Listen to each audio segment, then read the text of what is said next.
अब फर्दर आ जाते हैं चेक बॉक्सेस पे कि चेक बॉक्स हम किस तरह से इंप्लीमेंट करें। So same process check box के लिए भी मैं यहाँ से आके एक div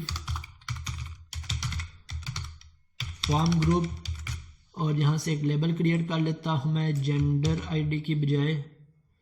यहाँ से मेरे पास क्या लेबल आ जाएगा, लेट्स से मैं इसे इंटरेस्ट का नेम दे देता हूँ, इंटरेस्ट। और इसके बाद यहाँ से हमारे पास इसी तरह से सेम, बल्कि मैं यहाँ से कोड कॉपी कर लेता हूँ चेक बॉक्सेस के लिए और यहाँ पे पेस्ट करवा देता हूँ। अब रेडियो बटन्स और चेक बॉक्सेस में एक मेजर डिफरेंस है जो हमने समझना है। क्यों समझना है? ताकि हम अपनी लॉजिक्स को उसके अकॉर्डिंग चेंज कर सके। अब रेडियो बटन में यूजर एक टाइम में एक रेडियो बटन ही सिलेक्ट कर सकता है, चाहे वो मेल होगा फीमेल होगा। मल्टीपल रेडियो बटन सिलेक्ट नहीं हो सकते। इसी तरह जब मेरे पास डेटाबेस में से डाटा आएगा तब मेरे पास उन दोनों में से जो सा सिलेक्ट होगा वो रेडियो बटन चेक हो जाएगा।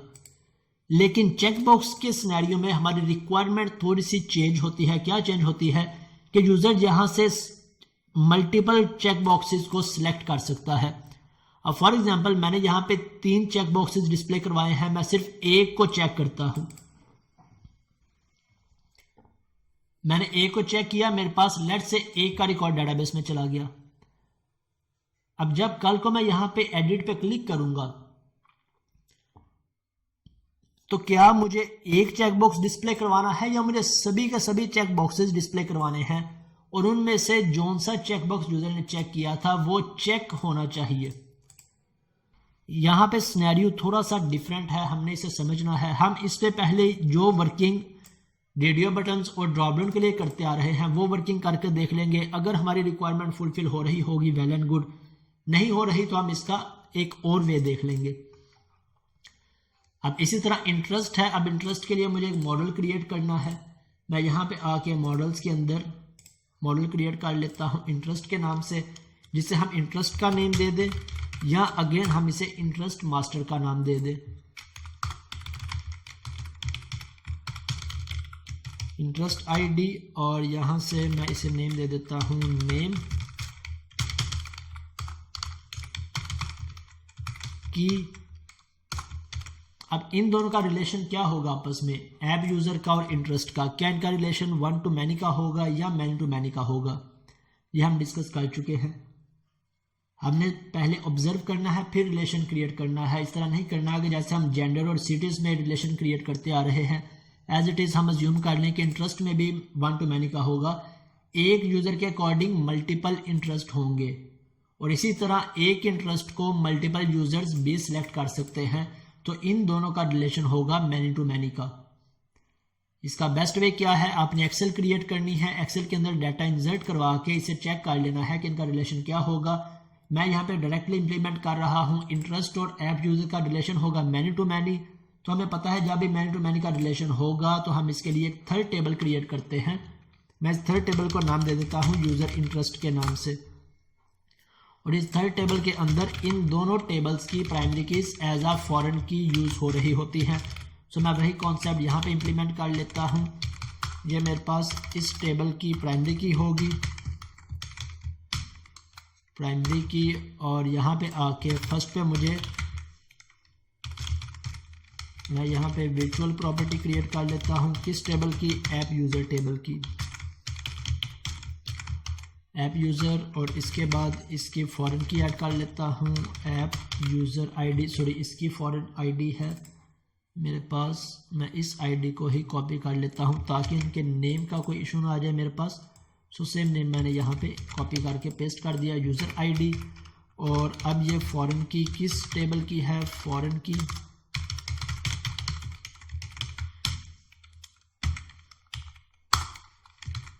यहाँ पे आके मेरे इस टेबल की। तो मैं यहाँ से टेबल नेम ऐड कर लेता हूँ और यहाँ पे आईडी। और इसी तरह अब मैं यहाँ से आके इंटरेस्ट को भी ऐड कर लेता हूँ। इंटरेस्ट, इंटरेस्ट और इंटरेस्ट आईडी। अब इस टेबल का रिलेशन हमने इन दोनों टेबल से क्रिएट कर लिया, तो अब यहाँ पे हमने इन दोनों टेबल्स की नेविगेशन प्रॉपर्टी ऐड कर ली। अब हमने यहाँ पे भी नेविगेशन प्रॉपर्टी ऐड करनी है, किस टेबल की? इनके इस मैपिंग या थर्ड टेबल की। तो यहाँ पे मैं वापस आ जाता हूँ, यहाँ पे आके मैं इनकी नेविगेशन प्रॉपर्टी ऐड कर लेता हूँ, वर्चुअल और यूज़र इंटरेस्ट और यूज़र इंटरेस्ट। अब ये वर्चुअल प्रॉपर्टी ऐड करते हुए हमने ऑब्जर्व करना होता है कि क्या मेरा सिंगल ऑब्जेक्ट होगा या लिस्ट ऑफ ऑब्जेक्ट होंगे। हम कैसे ऑब्जर्व करें? हम सिंपल सिनेरियो को ऑब्जर्व कर लें, क्या ये यूज़र एक ही इंटरेस्ट सेलेक्ट कर सकता है या मल्टीपल इंटरेस्ट सेलेक्ट कर सकता है? अगर एक इंटरेस्ट सेलेक्ट कर सकता है तब यहाँ पे एक ऑब्जेक्ट होगा। अगर मल्टीपल इंटरेस्ट सेलेक्ट कर सकता है तब हम यहाँ पे इसे लिस्ट ऑफ ऑब्जेक्ट सेलेक्ट कर लेंगे या आई इन्यूमरेबल सेलेक्ट कर देंगे और सेम मेरे पास इंटरेस्ट में भी आ जाएगी। एक इंटरेस्ट को मल्टीपल यूजर्स एक्सेस कर सकते हैं। मल्टीपल यूजर्स का रिकॉर्ड किस में है? यूजर इंटरेस्ट टेबल में।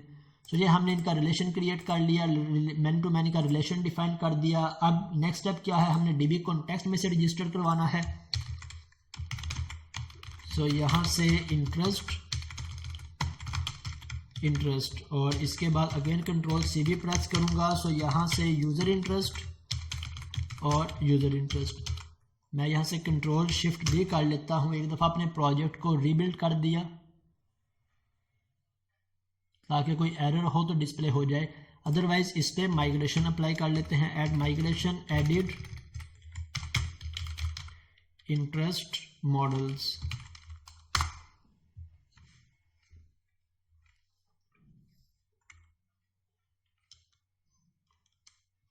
इसके बाद अपडेट डेटाबेस।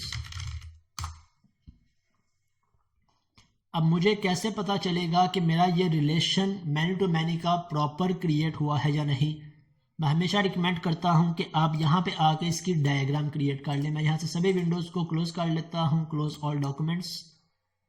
मैं इस डाटाबेस को रिफ्रेश करता हूँ, इसके बाद इस डाटाबेसेस फोल्डर को रिफ्रेश करता हूँ और यहाँ से आके अपनी डाटाबेस की डायग्राम क्रिएट कर लूँगा। तो मुझे सारे के सारे रिलेशंस क्लियर हो जाएंगे कि किस टेबल का किसके साथ रिलेशन है, वन टू वन का है या मैनी टू मैनी का है।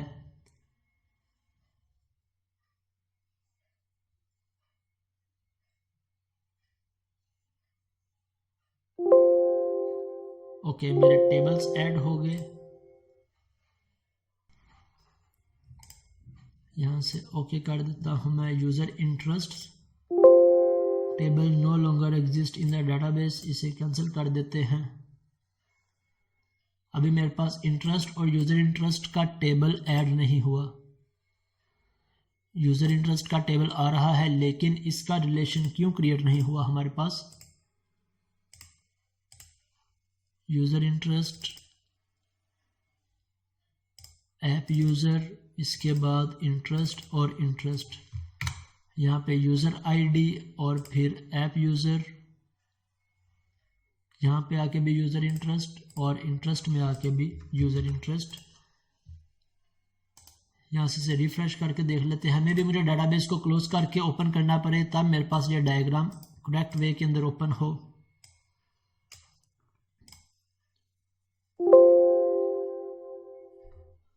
ओके, मुझे इसे क्लोज करके ओपन करना पड़ेगा। तो इस पर टाइम कंज्यूम नहीं करते, आपका इसी तरह से ये रिलेशन क्रिएट कर देगा।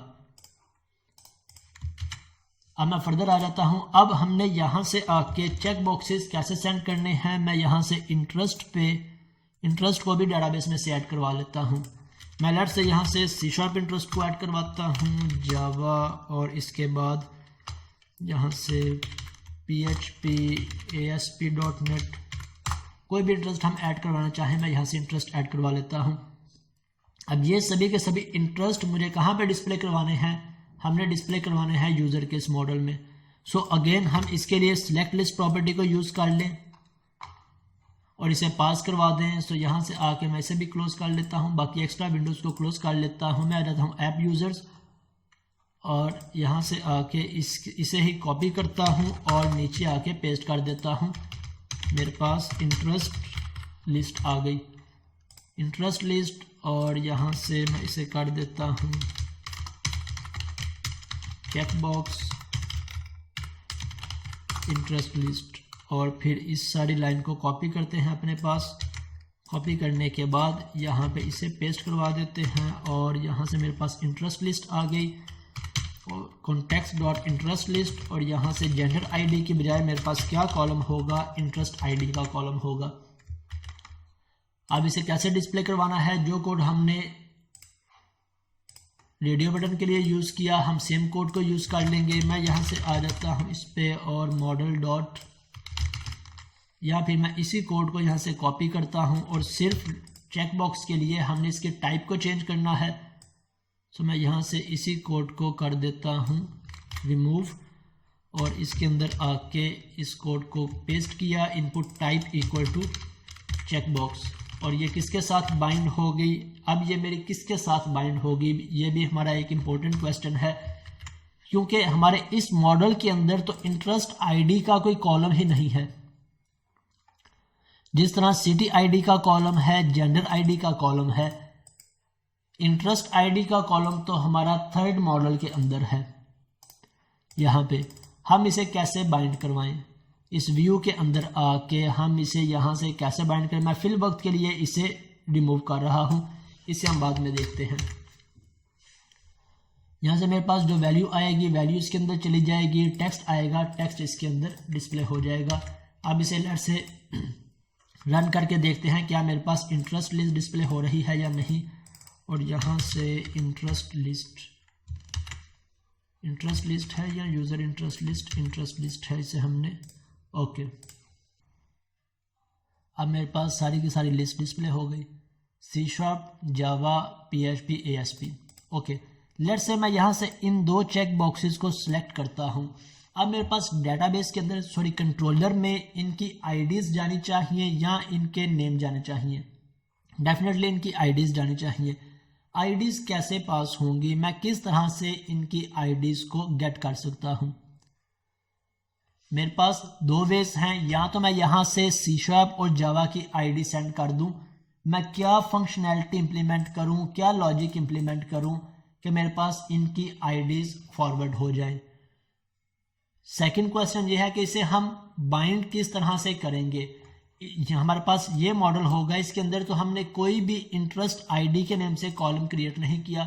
अगर हम इंटरेस्ट आईडी के नेम से कॉलम क्रिएट कर भी लेते हैं तो यहाँ पे हमारे पास मल्टीपल आईडीज होंगी, वो कैसे बाइंड होंगी। इसके बाद नेक्स्ट, जब यूज़र एडिट पे क्लिक करेगा, यहाँ से मैं एडिट पे क्लिक करता हूँ, तो जोन सी यूज़र ने ये सिलेक्ट की होंगी वो सिलेक्ट भी होनी चाहिए। ये क्या फंक्शनैलिटी होगी, ये मैं आपको एज एन टास्क दे रहा हूँ करने के लिए, इसे समझने के लिए। क्योंकि मुझे यहाँ पे आपकी लॉजिक चेक करनी है कि आप इस सिनेरियो को किस तरह से ऑब्जर्व करते हो और क्या लॉजिक इंप्लीमेंट करते हो, और फिर नेक्स्ट क्लास में हम इसे कंप्लीट करेंगे।